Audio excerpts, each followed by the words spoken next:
Hello, everyone. I am the Sleeper Man, and I am here to help you today. I know you use this video to fall asleep, so before that, like the video and subscribe to the channel also. Where are you from? And what time are you watching now? Get comfortable and relax. What if I told you that living in constant terror could drive a person to the brink of their own destruction? In this video, you'll hear a chilling true horror story about a man haunted by shadows that seem to come alive, pushing him to the edge of sanity. Discover the horrifying reality of what happens when fear becomes too much to bear, and why the night holds a chilling twist you won't see coming. Stay tuned to unravel the true horror that lurks in the darkness. The rain sounds outside were supposed to help me sleep. I've always needed some kind of noise, a sleep aid, to drown out the silence that creeps in during the night. But this night felt different. The rain was heavier, the kind that clings to the air and presses against your skin. I lay in bed, listening to the storm, hoping the steady sound would drown out my thoughts. Maybe turn this night into just another of those nighttime stories you could forget by morning. The shadows in my room moved like liquid night, bending and swirling as if they had a life of their own. I tried to convince myself they were just tricks of the light, the kind of illusions that make bedtime stories seem real. But these shadows didn't play by the rules of fairy tales. They whispered and breathed, their forms shifting and blurring beyond recognition. It was as if they were alive, circling my bed, inching closer with each passing minute. I could no longer call out to my mother. Her response to my cries had long ceased, so I kept my fear to myself, accepting that reality had become a waking nightmare. Every night the shadows returned, their whispers starting as soft murmurs, almost like the rain itself. As the hours passed, the whispers grew louder, morphing into a whooshing sound. Much like the wind battering the house, the sound wasn't just in my ears. It felt like it was inside me, my heart racing as though trying to escape. The thin blanket I pulled over myself felt like a flimsy shield against the creeping dread. I imagined the shadows as thick, black coils of molasses, creeping through my hair, their spindly fingers tightening around me. But even as I held my breath, trying to ward off the inevitable, sleep was elusive. I lay awake, wondering if death was the only escape from this relentless terror. The blankets provided no comfort, the nightmares too close to reality to ignore. Each morning, I would stumble out of bed, feeling the chill of the floor against my feet. The shadows would retreat, hiding in the corners, only to return with greater intensity come nightfall. I would trudge outside into the frost-covered fields, my body aching from the cold and fatigue. The fields that once thrived were now barren, the remnants of a life that had been cruelly taken from me. As I worked the land, I couldn't escape the memories of the fire that had consumed everything I once knew. The shadows seemed to grow stronger each night, their whispers growing louder, more insistent. The barn, reduced to a blackened husk, stood as a grim reminder of what had been lost.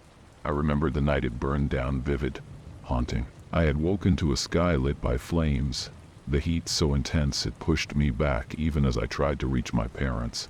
My father's screams pierced the night, a high-pitched, unearthly sound that merged with the roar of the inferno. My mother's anguished cries followed, her figure engulfed by the flames as she tried to reach him.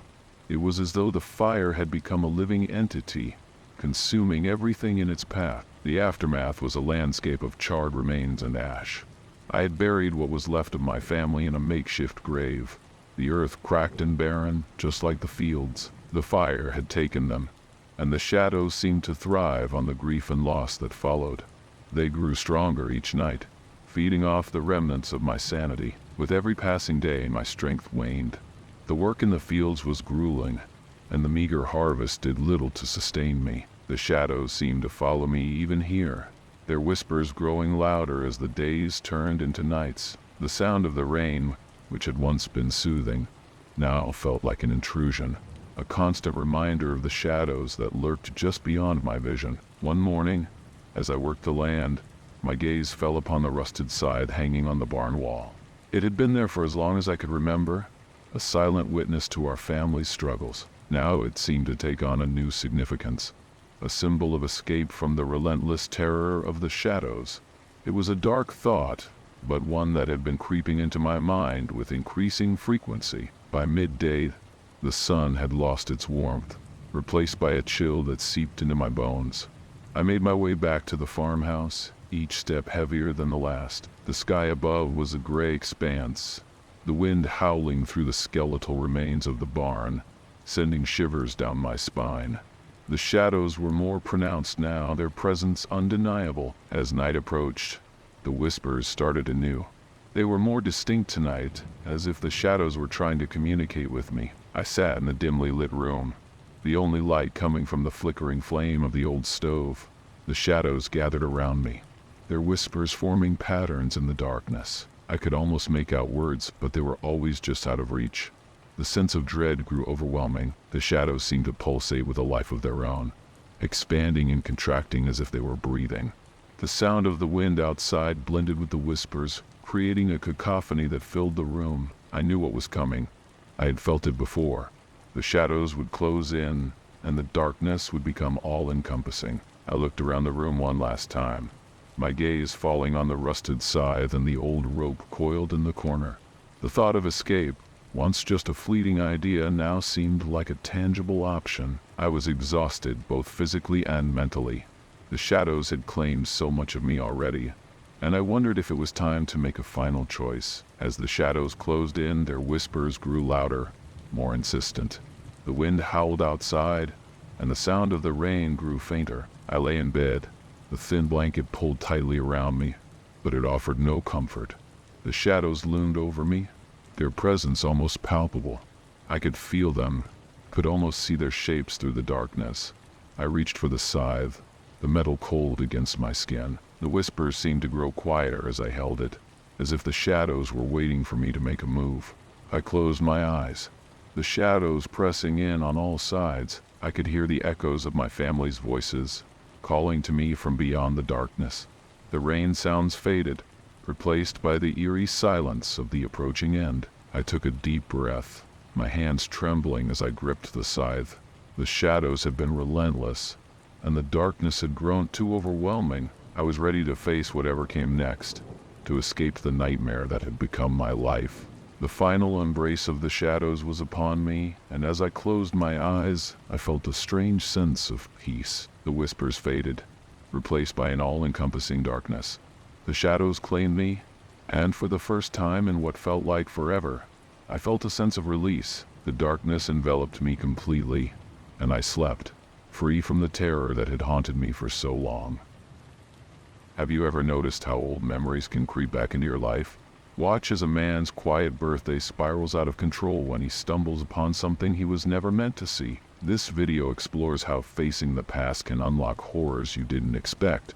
Don't miss what he discovers. It might just make you rethink your own home.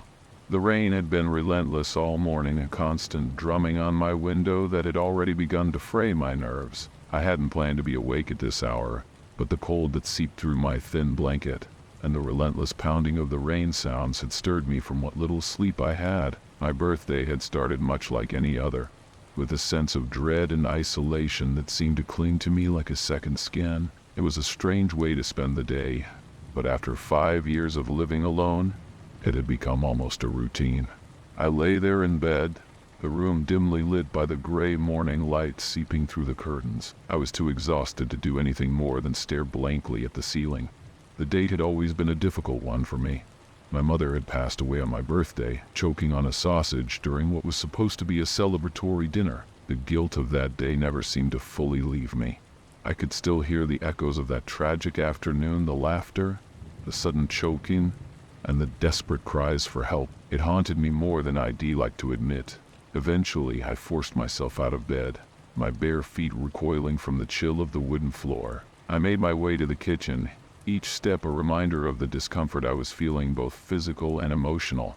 I wasn't quite ready to face the day, but a part of me knew I needed to at least try to distract myself. I shuffled over to the kettle, hoping that the ritual of making tea might offer a small measure of solace. As the kettle began to boil, I caught a glimpse of myself in the reflection of the kitchen window. The sight was far from reassuring. My eyes looked hollow and my face seemed to carry the pallor of someone who hadn't seen sunlight in days. The scalding tea would be my small comfort. The pain from the previous day's kitchen accident still throbbed in my leg, a constant reminder of my misfortune. Suddenly, there was a knock on the door. It was strange, considering the early hour and the continuous downpour outside. I hesitated, wondering who could be visiting on such a dreary morning. When I finally opened the door, I was met with a surprising sight. An elderly woman standing in the rain, clutching a small bundle. The sight was so unexpected that for a moment, I was too stunned to react. The woman smiled and handed me the bundle, and before I could say a word, she was gone, vanishing into the rain. I stared at the bundle in my hands, unsure of what to make of it. The rain was still coming down in a steady stream, creating a curtain of gray that blurred the world outside.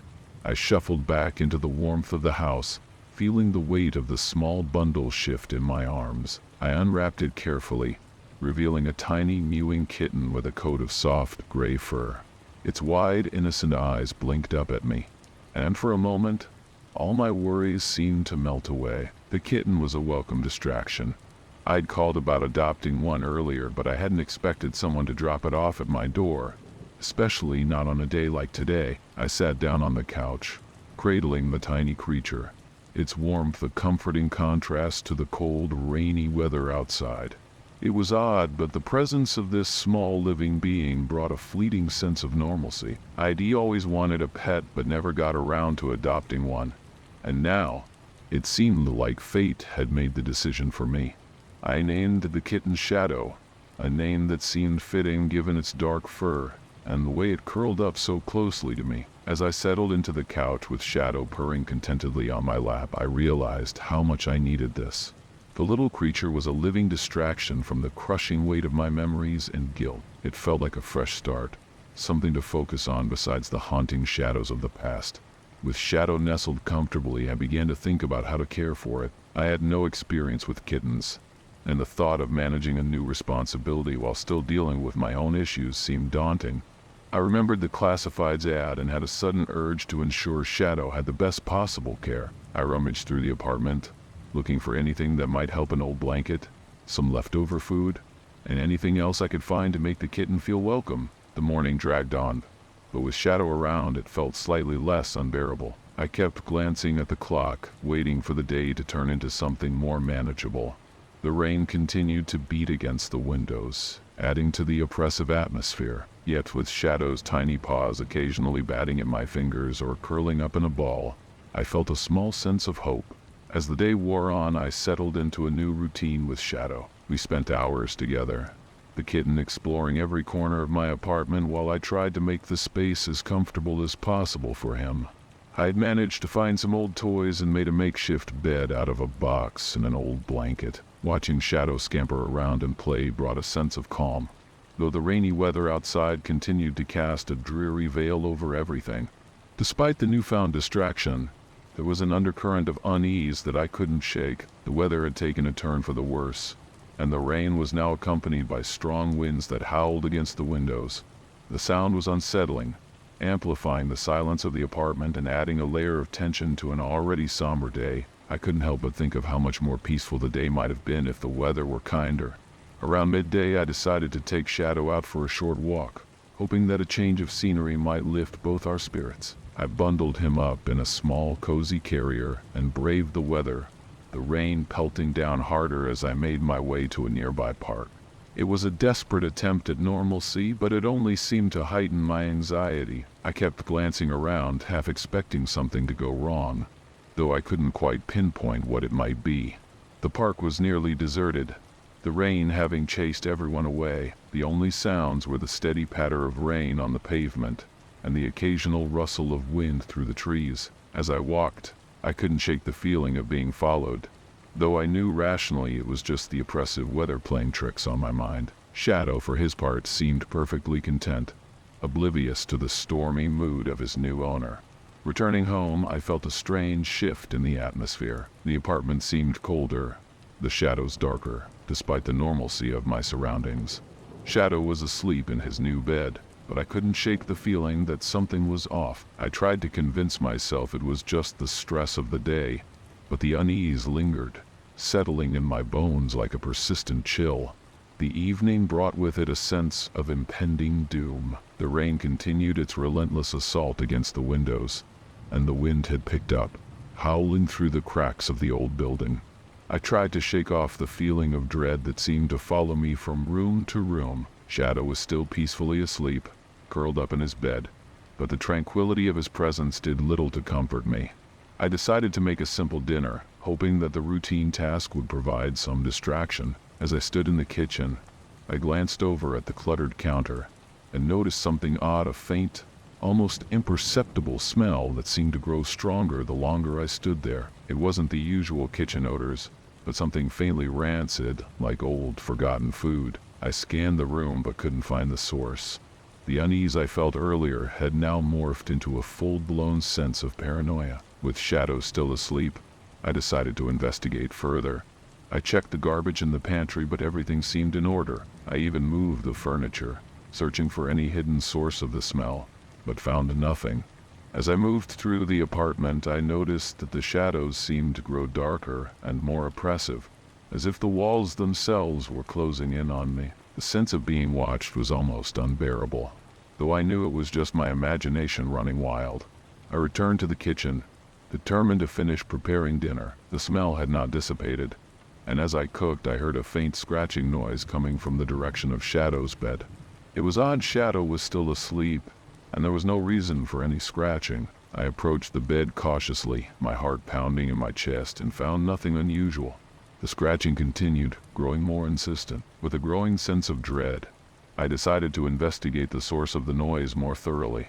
I moved the bed and found a small, hidden compartment in the floor that I had never noticed before. Inside was an old, dusty box. My hands trembled as I opened it, revealing an assortment of items, old photographs, some letters, and a few trinkets that seemed out of place. The sense of unease heightened, and as I looked through the items, I felt a chill run down my spine.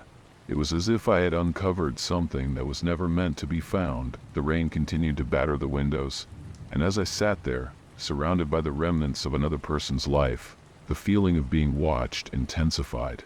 I couldn't shake the thought that this discovery had somehow changed everything. As I glanced at Shadow, who now watched me intently, I realized that the true horror of the day wasn't the rain or the memories of my mother, but the unexpected revelations and the chilling realization that sometimes the past can intrude on the Shari, present in the most unsettling ways. And so my birthday ended not with a sense of closure, but with a new layer of horror to unravel. The unsettling feeling of being watched, the strange discovery, and the relentless rain all combined to make this birthday one that would be forever etched in my memory. What if I told you a single night could spiral into uncontrollable rage and irreversible regret? Watch this video to see how a seemingly normal evening turned into a haunting, life-altering event. You won't want to miss how the night unfolded and the crucial lessons it holds for anyone facing a relationship crisis. It was a brisk early spring evening when I decided to take a walk to her house. The stars were scattered across the sky, and the three-quarter moon cast a pale glow over the suburban streets. The city's noise had faded into a distant hum, replaced by the quiet of the suburbs. The air was fresh with the scent of blooming flowers, and the dew on the grass added a touch of life to the otherwise dark surroundings. I was dressed in my best, having spent the better part of an hour preparing for this visit, an expensive new outfit and a sharp haircut to make me look younger. The transformation had cost me a lot, but tonight was supposed to be special.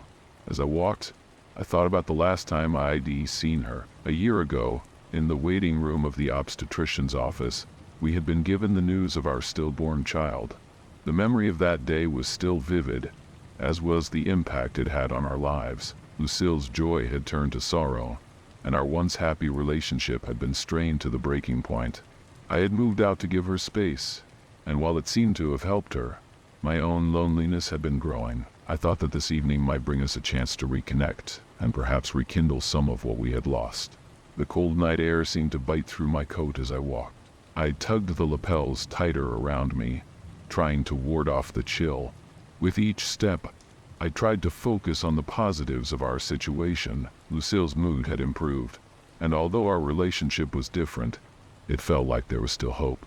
The house was only a few blocks away now, and I tried to shake off the creeping sadness that seemed to accompany me. As I approached the intersection, I noted the usual buzz of activity was absent. The streetlights flickered, and the road was quieter than usual. I decided to take a shortcut through the small park. The alley was dark and seemed to swallow the light from the street lamps. A swing creaked softly as I walked by, and I felt a chill despite the warmth of my coat. I reached the end of the alley and prepared to step back into the well-lit street where Lucille's house awaited. When I reached the front door, I hesitated. Lucille had always preferred spontaneity, but I wondered if I should have called first. I heard the sounds of a television and muffled voices from inside. As I peered through a gap in the blinds, I saw her on the couch, wrapped in the embrace of a young man. The sight struck me with a painful intensity. The joy I had hoped for the evening was replaced with a cold, harsh reality. The sight of her with another man left me reeling. I stepped back from the window, my mind racing with confusion and anger. The image of her caressing him, their laughter mingling with the soft music from inside, was a stark contrast to the romantic evening I had envisioned. I stumbled away from the window, my hands shaking uncontrollably. The thoughts swirling in my head were dark and disjointed, like a nightmare I couldn't escape. I walked back down the path, each step feeling heavier than the last. The street, now more silent than before, seemed to press down on me with a crushing weight. My breath came in ragged bursts as I tried to calm the storm of emotions raging inside me. I turned into the park, seeking solace in its familiar quiet. The swings and slides, now shrouded in darkness and wet with rain, seemed to mock my despair. As the rain began to fall, the droplets splattered on the ground, mixing with the dirt and grass. My thoughts were a chaotic blur of regret and anger. I tried to rip the swing from its frame, but my attempt only led to me injuring myself. The chain snapped back and struck my head, sending me sprawling onto the wet grass. The pain was sharp and immediate, but it was the emotional turmoil that truly overwhelmed me. Lying there in the rain, I felt the cold seeping through my clothes, mingling with the warmth of my blood. The mixture of pain and shock was disorienting, and I struggled to push myself up. The rain turned into a steady downpour, and I could see the distant glow of the city lights through the thinning clouds. My thoughts were jumbled, and the weight of the night's events pressed down on me with unbearable intensity. I finally managed to stand, brushing mud and grass from my clothes. The street was still empty, and the only sounds were the distant wail of a siren and the rhythmic patter of the rain. I decided to head back to my apartment, hoping that a change of scene might help clear my head. But as I reached the street, I realized my phone was missing. I must have dropped it in the park, and without it, I had no way to call for a cab. The realization that my phone was gone hit me hard. I turned back into the park, the rain now falling in a relentless torrent. My mood darkened further as I searched the wet grass, my hands numb from the cold and pain. I stumbled through the muddy park, feeling the weight of the night's events pressing down on me. The familiar surroundings of the park were distorted by the rain and the dim light from the distant street lamps. As I scoured the ground, my heart pounded with frustration. Every movement was painful, each step a reminder of the raw emotions and physical agony I was experiencing. The rain had turned the park into a slippery mess, making it difficult to navigate. I tripped over an uneven patch of ground and fell again, this time bruising my knees and palms. The sensation of cold mud against my skin only added to the sense of despair that enveloped me. My search seemed futile, and the rain continued to pour down, blurring my vision and making it harder to see anything on the ground. I could feel my frustration boiling over, and I let out a cry of anger, the sound lost in the storm. My thoughts were a mix of rage and helplessness, and the more I searched, the more I realized how isolated and defeated I felt. Just as I was about to give up, a sudden flash of headlights caught my eye. The beam of a car's headlights illuminated the park momentarily, and I saw a shape approaching me. Before I could react, the vehicle was upon me. There was no time to move. The car struck me with a violent force. The impact was instantaneous, and everything around me went dark. I lay on the wet asphalt, my body crumpled and in agony. The cold surface pressed against my face, and I could see the taillights of the vehicle fading into the distance. The pain was intense, and I felt a strange, buzzing sensation coursing through my body, as if some hidden energy was trying to break free. I tried to move, but each attempt was met with sharp, searing pain. The scene around me was chaotic. I could see the faint glow of the city's lights and hear the distant sounds of traffic. The rain fell harder now, mixing with the blood on the ground. I felt a presence nearby, and I could make out the shadowy figures of someone rummaging through my jacket. The thief quickly disappeared with my wallet, and I was left alone in the dark, soaked in rain and blood. As I lay there, the world around me seemed to dissolve into a blur of pain and darkness. The buzzing sensation inside me continued, like a low hum that grew more intense with every passing second. I struggled to move, but the agony in my body made even the slightest motion excruciating. My vision was clouded by the rain and my own blood, and the sounds of the city felt distant, distorted. The cold was biting, and my breath came in ragged gasps as I tried to push myself off the asphalt. The pain was relentless, and I could feel the weight of each injury, broken bones, bruised flesh bearing down on me. My mind raced through the events of the night, the sight of her with another man, the rage that drove me to the park, the car that had struck me. Everything seemed to culminate in this moment of helplessness. I attempted to call out for help, but my voice was barely more than a whisper, lost in the roar of the rain and the distant sounds of the city. The street lights flickered weakly above me, their light struggling to penetrate the gloom. I was aware of my surroundings, but the pain and exhaustion made it difficult to focus on anything clearly. As I lay there, my thoughts turned to the irony of it all. I had come here hoping for reconciliation, for a chance to mend what was broken. Instead, I found myself lying in a pool of my own blood, my plans and hopes shattered along with my body. The realization hit me hard.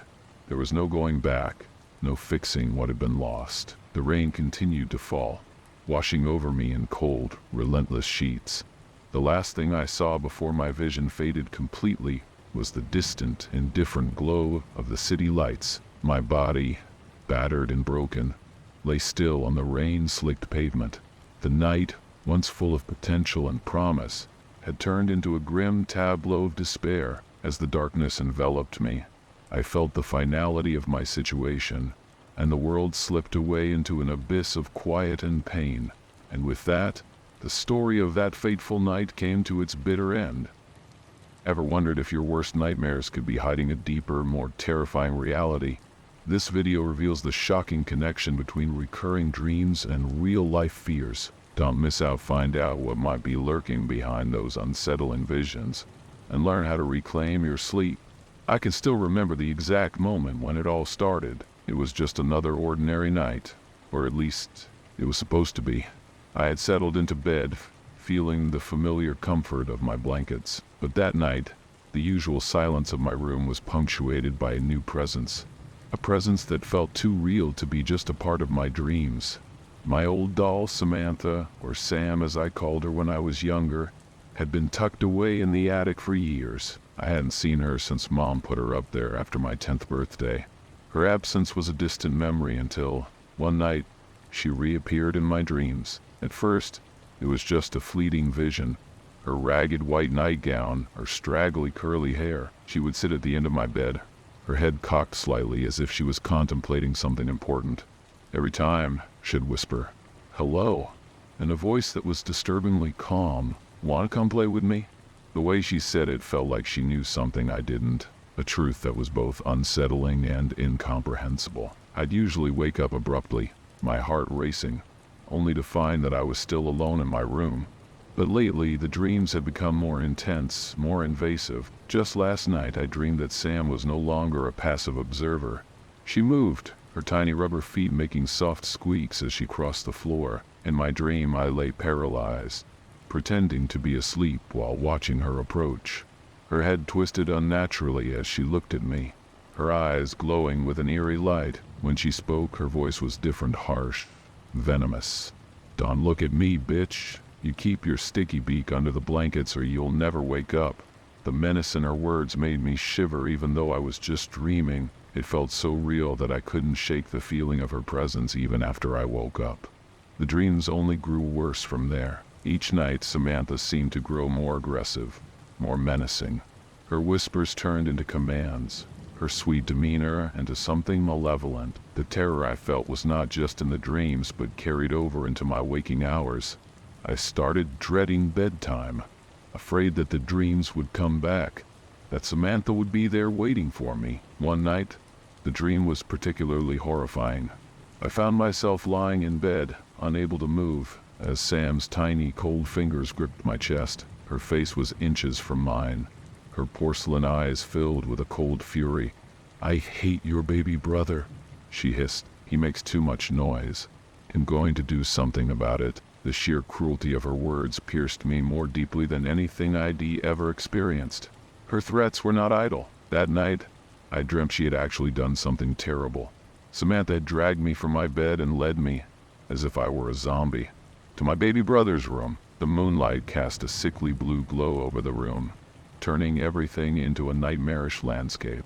Henry lay in his crib, motionless, a small trickle of blood visible under his nose. My heart pounded so loudly that it drowned out everything else.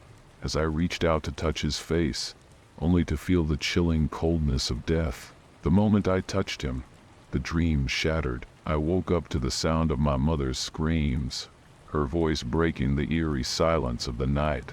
When I looked in the mirror that morning, I found a fresh mark on my forehead, as if Sam's porcelain finger had actually touched me in the real world. The feeling of dread didn't leave me all day. The funeral was a blur of grief and confusion. We buried Henry amidst the sound of falling rain, which seemed to match the heaviness in my heart. My parents were devastated, and their sorrow seemed to engulf the entire house. I felt an overwhelming sense of guilt, as if I should have been able to stop whatever had happened.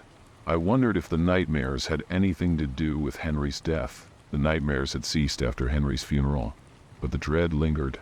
I spent my days trying to convince myself that it was just a bad dream, nothing more. Yet, every creak of the house, every whisper of wind outside, seemed to echo with Samantha's malicious voice.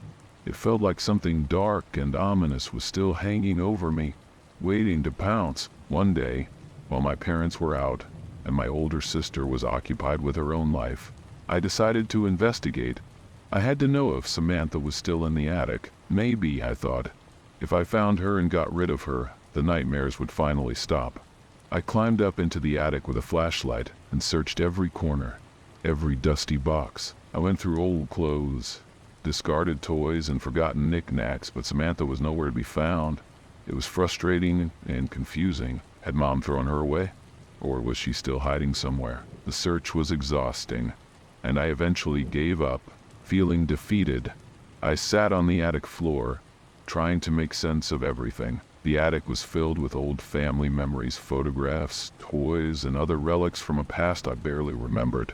I couldn't help but think about the irony of my search for Samantha, amidst all these remnants of happier times. Returning to my room, I found my mood darker than ever. Everything seemed to be falling apart. I had started my period that day, marking another phase of change I wasn't ready for. My sister's indifference only added to my sense of isolation. I felt like an outsider in my own life, unable to share my fears or even understand them myself. As I lay down hoping for some peace, I drifted into a sleep that felt different from the others. I hoped the dreams had ended, but as I closed my eyes, a chill ran through me. Samantha had returned, and this time, it felt like the dream was even more real. In the weeks following Henry's funeral, the dreams had stopped, at least for a while. The house was different now, filled with an uneasy quiet. My parents' grief had turned into a kind of daily routine, a numbing cycle of sadness and disbelief. My sister and I were left to navigate this new reality alone, and the once familiar comforts of home now felt alien. One afternoon when my parents were out, I decided to confront my fears head-on. I went up to the attic, where I suspected Samantha might still be hiding. I had hoped maybe she had been discarded or lost in the clutter, but as I scoured the dusty old boxes with a flashlight, I found nothing. The attic was full of forgotten memories and cobwebs, but no Samantha. The discovery or lack thereof left me with a gnawing sense of unease. I couldn't shake the feeling that I was missing something crucial. Perhaps my parents had thrown Samantha out, but it seemed unlikely they'd dispose of her without telling me. I spent hours sifting through old toys and dusty clothes, but Sam was nowhere to be found. Afterward, I returned to my room feeling dejected. My sister was busy on the phone, and I was left alone with my thoughts. That's when a new personal milestone arrived, my first period. It was an awkward and confusing moment, something that felt almost symbolic of my transition from childhood into something more complex and painful. I tried to focus on this new reality, but the lingering sense of dread from the dreams made everything seem muted. The dreams had stopped for now, but the fear lingered. As I lay on my bed, trying to push away thoughts of the past, I found myself drifting into another nap. My body was exhausted, and my mind sought solace in sleep, even though I feared what dreams might come next. I hoped for a reprieve, a moment of peace, but instead, I felt the familiar chill of unease as I closed my eyes. That night, I dreamt of Samantha again. This time, it was different. I was no longer just a passive observer. In the dream, Samantha was alive, her eyes gleaming with a malevolent satisfaction. Her presence was more tangible, more oppressive. It felt as if she was not just part of a dream, but a reality I could not escape. I found myself in my own room, but it was darker than usual, the shadows stretching ominously. Samantha sat at the end of my bed, her ragged gown illuminated by a dim, eerie light. Her face was twisted into a grotesque smile as she beckoned me to come closer. I felt a paralyzing fear, but I couldn't move or speak. I was trapped, caught in a nightmare that seemed all too real. Samantha's whispers were now clear, filled with cruel satisfaction. "I've been waiting for you," she hissed. "I knew you'd come back. You think you can escape what happened? You think you can ignore me?" The intensity of her voice was chilling, each word resonating with an underlying threat. The dream morphed into a horrifying scene. Samantha dragging me through the house, down the stairs and into Henry's old room. The room was untouched since his death, the small crib standing as a silent witness to the tragedy. Samantha stood over the crib, her eyes flashing with a twisted glee. I could only watch in helpless terror as she mimicked the actions from my previous dreams. Then, as if to confirm my worst fears, Samantha pointed to the crib and whispered, "This is all your fault. You couldn't protect him. You couldn't stop me." Her words echoed in the room, filling it with a suffocating darkness. I felt a wave of guilt crash over me, merging with the dream's terrifying reality. I woke up with a start, gasping for air. My room was silent, the nightmare's remnants fading into the morning light. The dreams had been a relentless torment, but now they seemed to hold a final message. The sense of guilt and fear lingered, but I knew I had to confront these feelings head-on. Samantha's presence, whether real or imagined, had left an indelible mark on my psyche. The nightmares eventually faded, but the impact remained. I never saw Samantha again, but the memory of her, a blend of fear, guilt, and grief, stayed with me. I learned to cope with the darkness of my own mind, carrying the weight of those experiences as a part of my journey.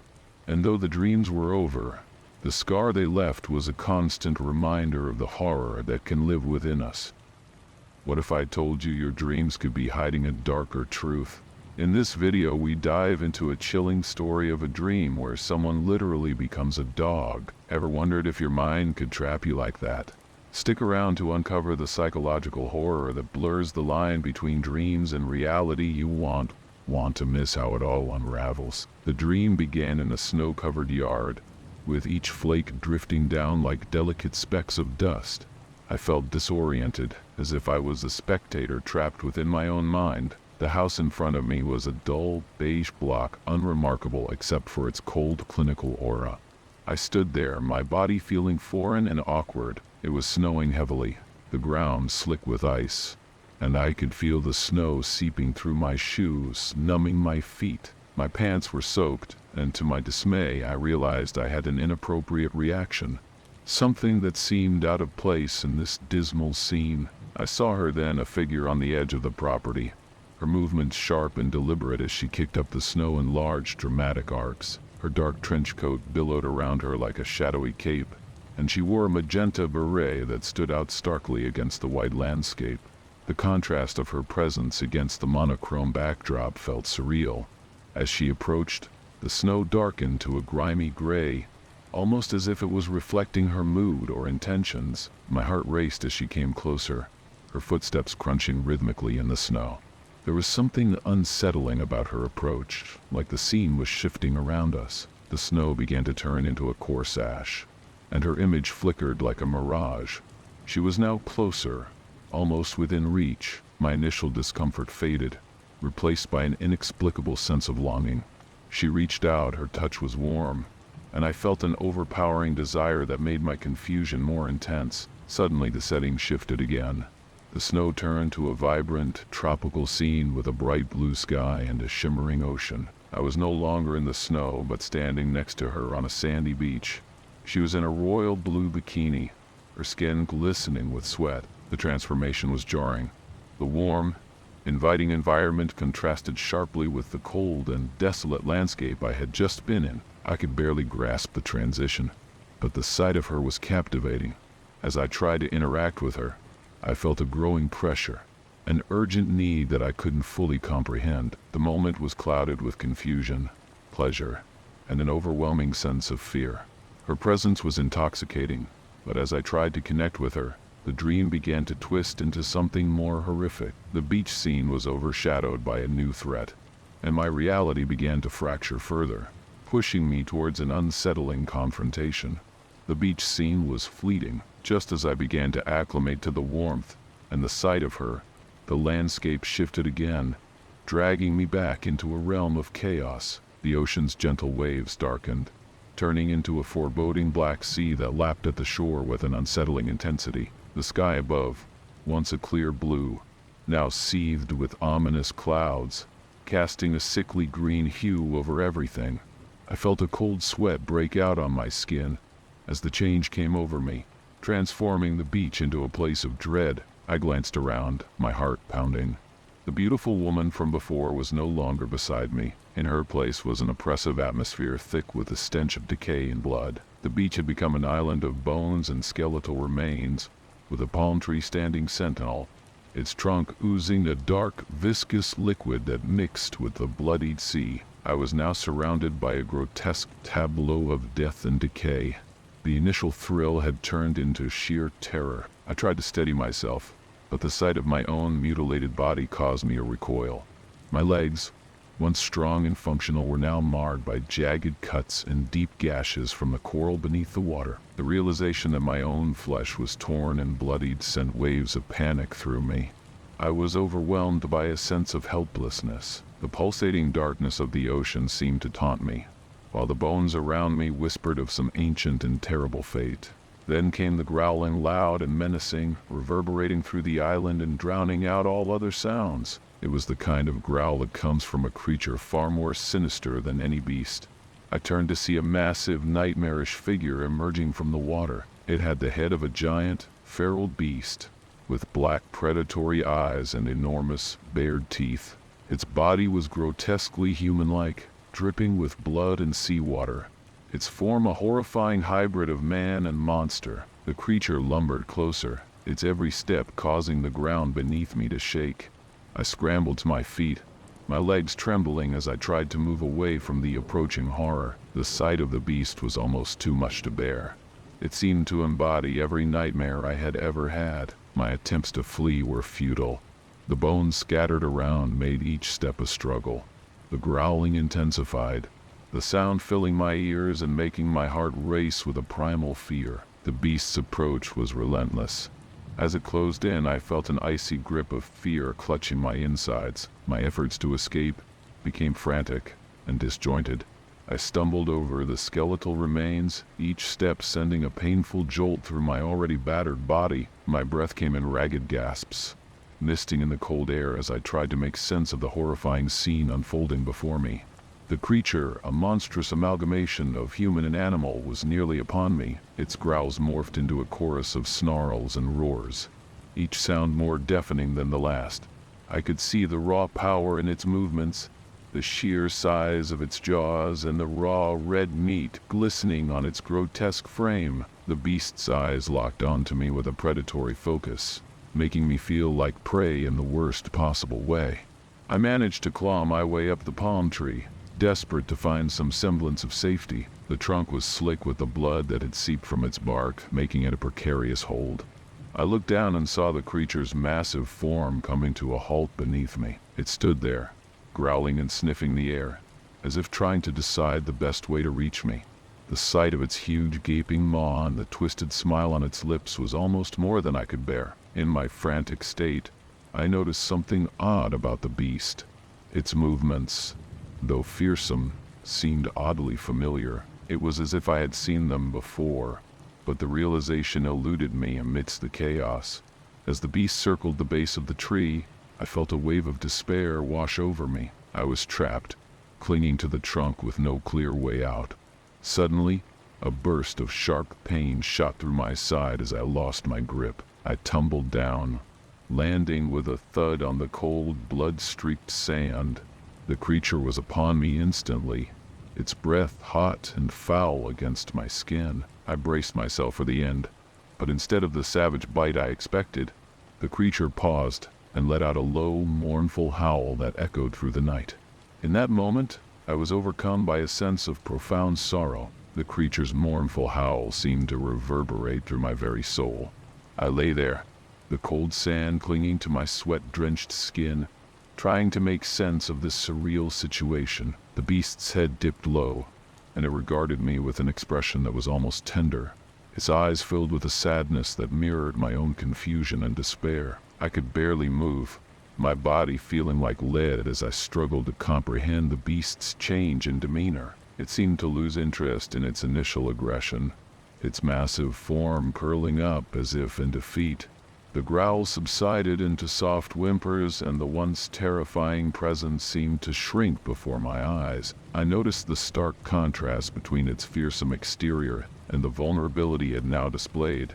My heartbeat began to steady as the immediate danger faded. I dragged myself across the sand, each movement a struggle as I left a trail of blood and sweat behind me. The shoreline stretched out endlessly, the waves now a gentle lapping sound against the beach. My breaths came in shallow, uneven gasps, and I could feel the exhaustion settling into my bones. In the dim light of dawn, the nightmare seemed to shift. The beast, now motionless and silent, appeared almost peaceful in its slumber.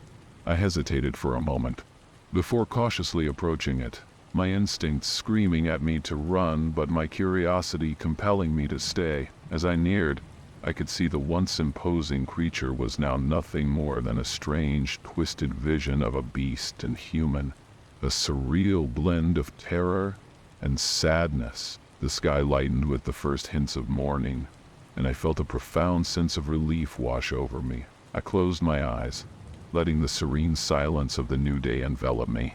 When I finally opened them again, I was back in my own bed, drenched in sweat, my heart still racing from the remnants of the dream. The room was quiet, save for the soft patter of rain against the window, a soothing sound that slowly lulled me back to reality. Did you know a simple pig farm could hold a deadly secret? Abel LaRue thought his land was just for raising livestock until disturbing discoveries surfaced. By the end of this video, you'll know the shocking truth about the dark past hiding beneath the farm, and why some places are better left undisturbed. I sat there, pipe in hand, watching the mist roll in over the bayou. The night was warm, uncomfortably so for a winter evening, and the air was thick with the smell of damp earth. That's the way it always was here near Lake Pontchartrain. The old pig farm wasn't much to look at, but it had been mine for 30 years now. The ramshackle house stood in the center of a field, its paint peeling off in long strips, and the pens behind it held about 50 hogs, snorting and grunting like they always did. My family was inside asleep, my wife and 2 daughters. Lately, though, sleep didn't come as easily for me. The swamp sounds were always there, ever present like an unwanted lullaby. Bullfrogs croaked their low, resonant notes, and somewhere off in the marsh, I could hear the distant call of a loon, its mournful cry cutting through the night air. I liked the quiet, even if it wasn't really quiet at all. There was something comforting in the routine of it, something predictable about the sounds that surrounded me. But tonight, something felt off, something I couldn't quite put my finger on. Mary had been sick all day, her stomach in knots. We thought it was just a bug, nothing serious, but something gnawed at me, a feeling I couldn't shake. Shed looked better when I checked on her earlier, reading in bed with her glasses perched on her nose, a bowl at her side just in case. The warm glow of the bedside lamp made her look almost serene. It was hard to believe Shed been so ill only a few hours before. Still, I couldn't help but worry. I wasn't the worrying type, but lately, the unease had been creeping in like the fog that rolled in from the lake. I shifted on the old wooden stool, the creaking of the wood the only sound that interrupted the swamp chorus. The night was getting darker now, clouds covering the half-moon overhead. The air was thick with the promise of rain, a storm brewing just beyond the horizon. The animals could sense it too. The hogs were restless, their usual grunts turning into uneasy squeals. The bayou was alive tonight, more alive than usual, and the tension in the air was thick enough to cut with a knife. It wasn't just the weather that had me on edge. A few years back, the hogs had unearthed something in the field behind the pens. Bones, human bones, tangled up with old rusted shackles. Dee never told Mary about it. She didn't need to know. The police had come and gone, taken the bones away without much fuss. They said it was old, probably from the days when this land was part of a plantation. It didn't make much sense to me, but I didn't ask too many questions. I figured it was best not to dig too deep into things you don't want to understand. As I sat there, listening to the rain start to patter against the tin roof, I couldn't shake the feeling that the past wasn't as buried as I wanted it to be. The land around here had a way of holding on to its secrets, keeping them just beneath the surface until something or someone disturbed them. And tonight, with the rain and the fog closing in, it felt like something was stirring again.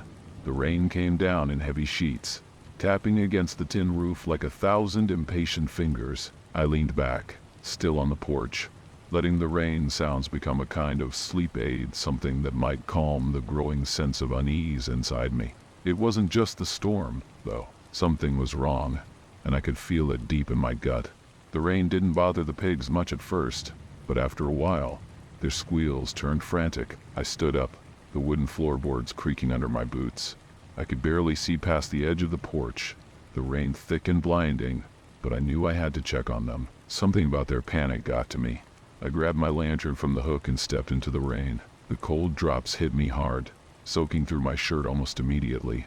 I walked toward the pens, the mud squishing under my feet, and tried to keep calm, though the hairs on the back of my neck stood on end. The hogs were all crowded in one corner, their eyes wide, noses pressed against the metal fencing like they wanted out.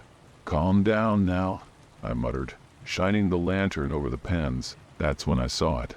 Something was moving at the far end of the field, just beyond the oak trees. It was hard to make out through the rain and fog, but there was definitely something or someone out there. I stood frozen for a second, just staring. My first thought was maybe it was one of the gators, but it didn't move like an animal. It moved slow, deliberate, almost like it was walking. I felt my chest tighten as the figure came closer, still shrouded in the mist. The pigs were in a frenzy now, squealing and slamming into the fences, desperate to escape whatever it was that approached. I had never heard them like that before. I raised the lantern higher, hoping to get a better look, but the light barely cut through the rain. The figure stopped just a few yards away, right at the edge of the pens. It was a person. I realized a man, standing in the rain, staring at me. His clothes were old, ragged, and drenched, his face hidden beneath a wide-brimmed hat. But something about him was all wrong. He didn't move, didn't say a word, just stood there watching. "Who are you?" I called out, my voice rough from the fear tightening in my throat. He didn't answer. The pigs went silent. I could feel my heart pounding, each beat louder than the rain. I wanted to move, to run back to the house, but I couldn't take my eyes off him. Then slowly he reached out one hand, pointing at the ground near my feet. I looked down, following the line of his finger, and saw the earth shifting, almost like it was alive. The mud was moving, pulling itself apart, and before I could understand what was happening, something began to rise from the ground. Bones, human bones, just like the ones the hogs had dug up years ago. They were crawling up through the mud, twisting and snapping together into something horrible, something that shouldn't exist. I stumbled backward, dropping the lantern as the skeleton clawed its way up from the earth. The rain hissed as it hit the flame, and darkness swallowed me whole. All I could hear was the sound of bones scraping together, and the man's heavy, ragged breathing. My feet finally moved and I ran, slipping and sliding in the mud back to the house. The porch light flickered on as I threw open the door and slammed it behind me. My chest heaving. I could hear the pigs squealing again, but I wasn't going back out there. Not now. Not ever. Inside, the house was quiet. Too quiet. I looked toward the bedroom, expecting to see Mary and the girls, but the door was ajar, and the bed was empty. The bowl was gone too, along with her book and glasses. I stood there, drenched and shaking, feeling the walls close in around me. I had no idea where they had gone, but I knew I wasn't alone. The rain pounded against the windows, and somewhere in the distance, I heard that same slow, deliberate footstep. It was inside the house now. I wasn't going to survive this night. The rain hadn't let up. If anything, it grew louder, drumming against the roof with a force that rattled the windows. My heart still raced as I stood frozen in the hallway staring at the empty bed. Mary and the girls were gone. I didn't understand how or why, but they were gone, and that man or whatever he was out there, or maybe in here with me. Then I heard a knock at the door, slow and steady, like someone tapping just enough to let me know they were there. My throat went dry. I took a step back, the floorboards creaking underfoot. I don't know what possessed me, but I called out, "Who's there?" The knocking stopped. The rain sounds outside seemed to amplify, as if the storm was listening too. My eyes darted toward the door. It was closed, bolted even, but that wasn't enough to make me feel safe. I crept closer, feet dragging across the wooden floor. My hand hovered over the handle for what felt like an eternity, my breathing shallow and uneven. The rational part of my brain screamed not to open it, to hide, but something stronger, curiosity, or maybe sheer terror, pushed me forward. I twisted the knob and pulled the door open just a crack. Nothing. The porch was empty. Just rain and darkness beyond. No figure. No man in the hat. No one at all. I wanted to feel relieved, but instead dread curled tighter in my stomach. I opened the door wider, stepping outside just enough to see if anything was out of place. That's when I saw the footprints. They were there, clear as day, in the mud just beyond the porch steps. Large, deep footprints leading from the field straight up to my door. But they didn't stop there. No, they kept going, up the side of the house, disappearing right into the wall. I stared, my mind struggling to comprehend what I was seeing. Footprints leading into the house. How? My skin crawled as I stepped back, shutting the door quickly and locking it again, as if that could keep whatever was out there from getting in. But it was already inside, wasn't it? I turned around, my pulse racing, and that's when I noticed something I hadn't before. The smell. It was faint at first, but now it hit me like a punch to the gut. Rot. Like something had died and been left to decay for days. It wasn't there before, but now it filled the air, thick and putrid. I followed the smell, my feet moving on their own. The hallway seemed darker than before, the shadows longer. I stopped in front of the bathroom door, which was slightly ajar. My hand shook as I pushed it open. The sight that greeted me was something out of a nightmare. Mary was sitting in the bathtub, her back to me. Her skin, once so warm and full of life, was pale, almost blue. The bowl was there, resting in her lap, but it was filled with something dark, something thick. Her head was tilted at an odd angle, her long hair hanging limply over the side of the tub. She didn't move, didn't breathe. I stumbled back, bile rising in my throat. This couldn't be real. I had just seen her a few hours ago. She had been fine sick, but fine. Now, she was gone. That's when I saw the bowl start to move. Slowly, it tipped, the dark liquid spilling out and onto the floor. It oozed toward me, thick and black, like tar, and the stench of death followed it. My feet wouldn't move, even as the blackness crept closer. From behind me I heard footsteps, slow, deliberate, the same ones I had heard in the field. They were in the hallway now, heading straight for me. I couldn't take it anymore. I turned, running down the hall and back into the living room, but I stopped dead in my tracks. There, standing in the doorway, was the man in the hat. He looked at me with hollow eyes, his face twisted into something almost human, but not quite. His mouth opened, and the sound that came out was more like a growl than words. The lights flickered, and for a split second, I saw the Mary and the girls standing behind him.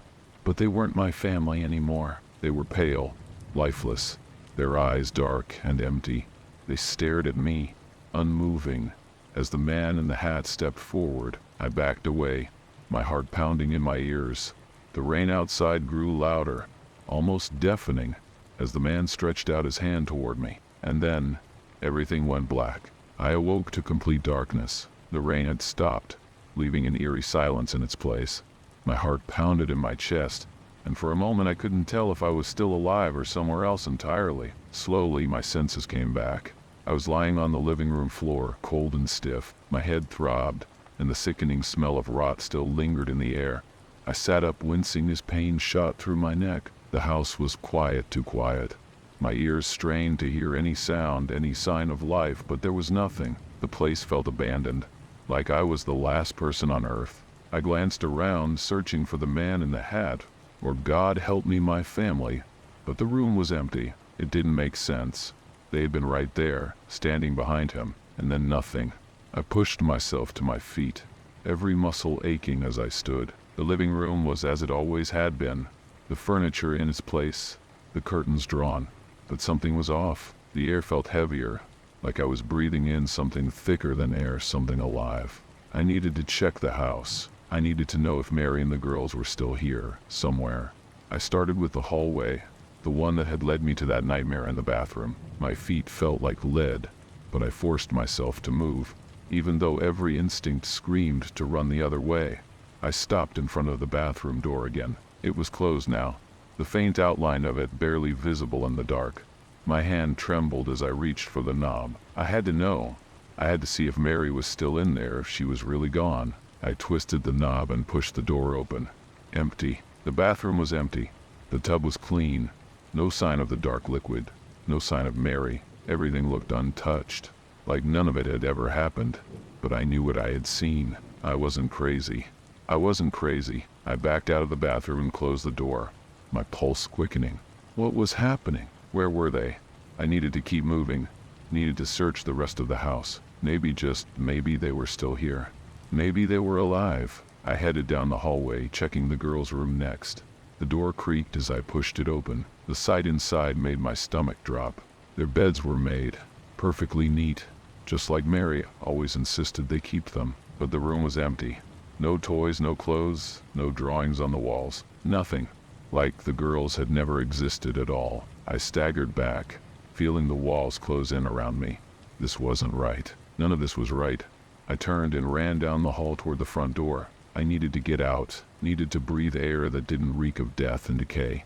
I grabbed the doorknob and twisted. Locked. It didn't make sense. I hadn't locked it. I fumbled with the bolt, yanking it open and throwing the door wide. Cold, damp air rushed in and I stepped out onto the porch, gasping for breath. But the porch wasn't the same. The field in front of me, the one where I had seen the footprints in the mud, it was gone. In its place was nothing but a sea of blackness, stretching out as far as I could see. The oak trees, the pens, the swamp, they were all swallowed by the darkness. It felt like the world had ended, and all that remained was this tiny island of a house, floating in the void. I staggered back, slamming the door shut behind me. My mind raced, searching for any kind of logic, any explanation for what was happening. But there was nothing. The lights flickered again, and in the dim glow, I saw them, Mary and the girls, standing at the end of the hallway. Their faces were pale, their eyes black and hollow. They looked at me with expressions that were both familiar and terrifying, like they recognized me but didn't care. I took a step forward, my voice barely a whisper. Mary. She didn't answer. None of them did. They just stood there watching me. Then, from the shadows behind them, the man in the hat appeared once more. His presence made the air heavy, suffocating. He stepped forward, his hollow eyes locking onto mine. I couldn't move. I couldn't breathe. He reached out a hand, and this time, I knew there was no running, no escape. The last thing I saw was the man's hand closing around my throat, and the darkness consuming me once again. The next morning, the house was quiet. The rain had passed, leaving only the damp scent of the swamp and the occasional croak of a bullfrog. A local farmer driving by noticed the LaRue house, sitting as it always had in the early morning light. But something felt different. The windows were dark, the fields empty. No one was ever seen there again. If you enjoyed the video you just watched, you won't want to miss this next one. Click now and I'll see you there.